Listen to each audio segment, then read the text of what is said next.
مشہور واقعہ ہے کہ ایک دفعہ حضرت موسیٰ علیہ السلام نے اللہ تعالیٰ کی بارگاہ میں عرض کیا کہ یا اللہ، انسان اگر آپ کی نعمتوں میں سے کوئی ایک نعمت مانگے تو کیا مانگے؟ اللہ تعالیٰ کی طرف سے جواب آیا کہ صحت۔ اس واقعے سے اندازہ لگایا جا سکتا ہے کہ صحت کتنی بڑی نعمت اور تحفہ ہے۔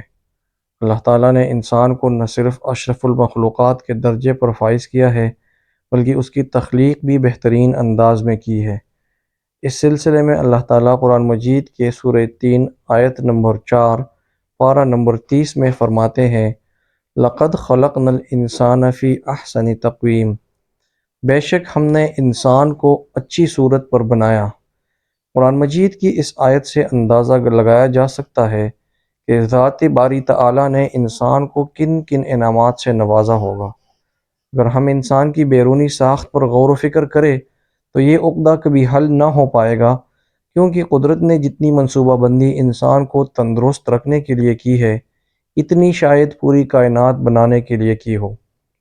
انسانی جسم کے اندر ایسے ایسے نظام موجود ہے کہ جن پر غور کرنے سے عقل دھنگ رہ جاتی ہے۔ انسان کو پیدائش کے وقت لاتعداد بیماریوں کا سامنا ہوتا ہے، مگر جسم میں موجود مدافعاتی نظام اتنا مضبوط ہے کہ تادم زیست ان بیماریوں کو پیدا کرنے والے انواع و اقسام کے ذی روح جاندار ان کے ساتھ محو جنگ رہتے ہیں، اور حتی المقدور جسم کو ان بیماریوں سے بچاؤ کا تدارک کرتے رہتے ہیں۔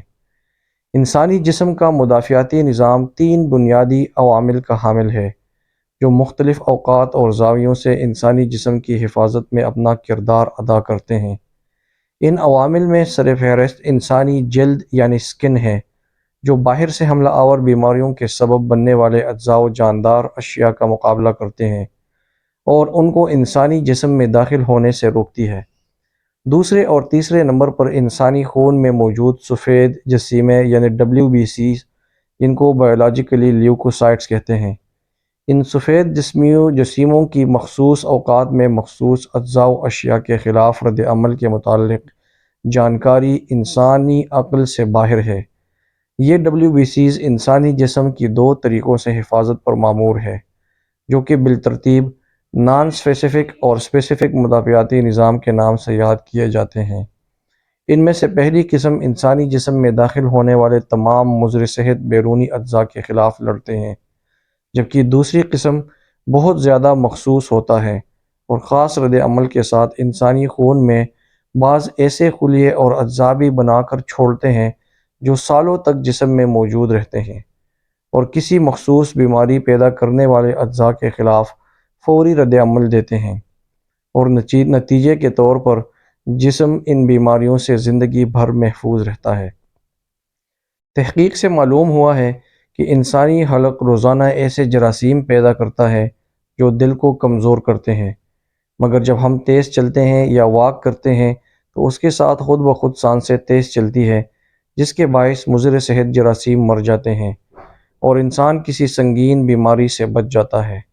سوچنے کی بات ہے کہ دنیا کا پہلے بائی پاس مئی 1970 میں ہوا، مگر اس بائی پاس میں استعمال ہونے والی نالی کی پیدائش لاکھوں کروڑوں سال قبل قدرت نے ہماری پنڈلی میں کی تھی۔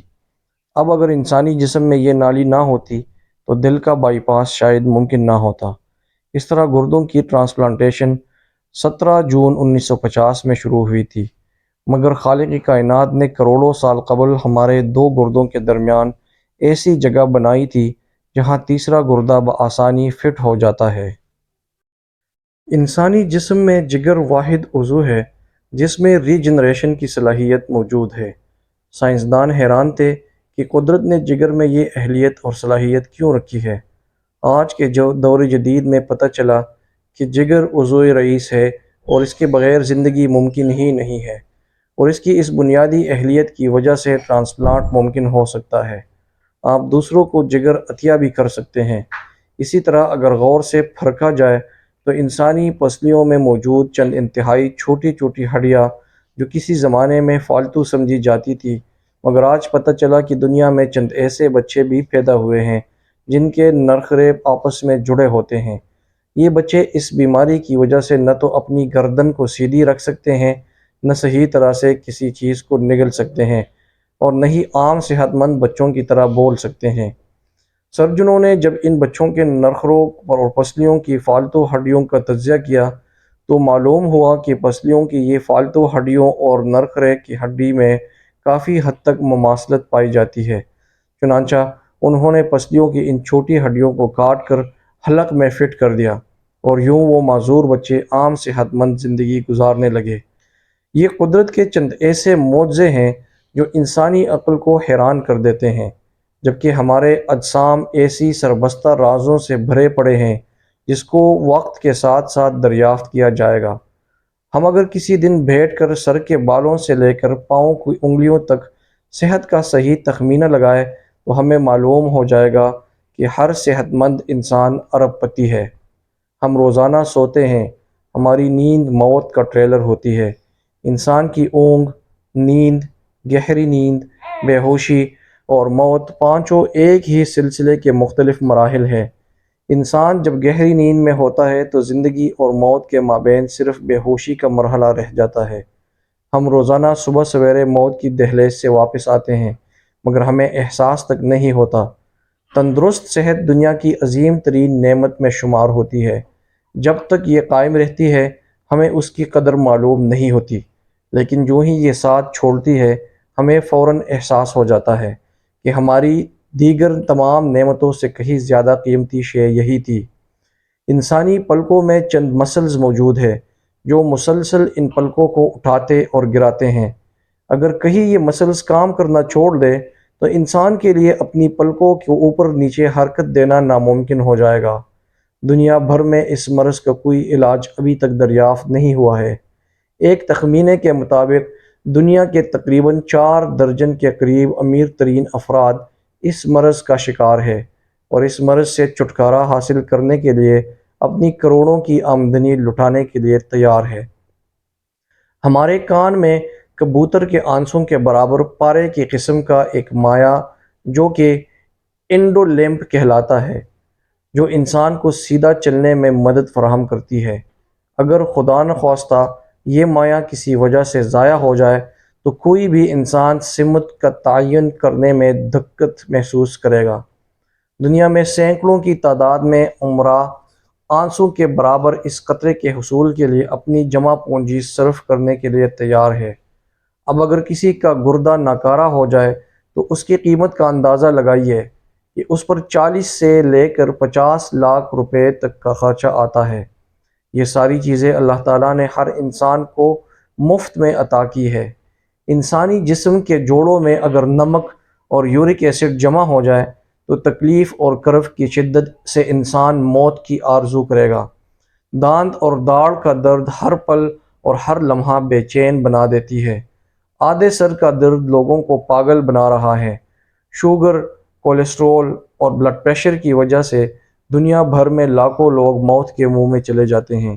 ان بیماریوں کو کنٹرول کرنے والی ادویات ساز کمپنیاں ہر سال اربوں ڈالر کماتی ہیں، لیکن جو لوگ اس قسم کی بیماریوں میں مبتلا نہیں ہیں ان کو اس بات کا اندازہ ہی نہیں ہے کہ خالق کائنات نے ان کو کس قسم کے مالی اور جسمانی نقصان اور عذاب سے بچائے رکھا ہے۔ اللہ نہ کرے اگر کوئی جلدی امراض کا شکار ہو جائے تو اس کے علاج معالجے پر لاکھوں روپے کا سرمایہ خرچ کرنا پڑے گا، اور اس بات کی بھی کسی قسم کی کوئی گارنٹی نہیں ہوگی کہ وہ تندرست ہو پائے گا بھی یا نہیں۔ اچھی اور تندرست صحت اللہ تعالیٰ کی طرف سے عظیم ترین تحفہ ہے، مگر ہم میں سے کچھ لوگ بجائے اللہ تعالیٰ کی شکر گزاری کے ہر روز اس کی توہین کرتے ہیں۔ اگر کوئی فرد صبح سویرے صحیح سلامت اپنی بستر سے اٹھے اور وہ چل سکتا ہو، پھر سکتا ہو، سن سکتا ہو، بول سکتا ہو، کھا سکتا ہو، پی سکتا ہو، محسوس کر سکتا ہو، سونگھ سکتا ہو، چھک سکتا ہو، چھو سکتا ہو، تو اس کو رب العالمین کے سامنے سرو سجود ہونا چاہیے کہ تم اپنے رب کی کون کون سی نعمت کو جھٹلاؤ گے۔ اللہ ہمیں صحت اور تندرستی والی لمبی اور ایمان والی زندگی عطا کرے، آمین۔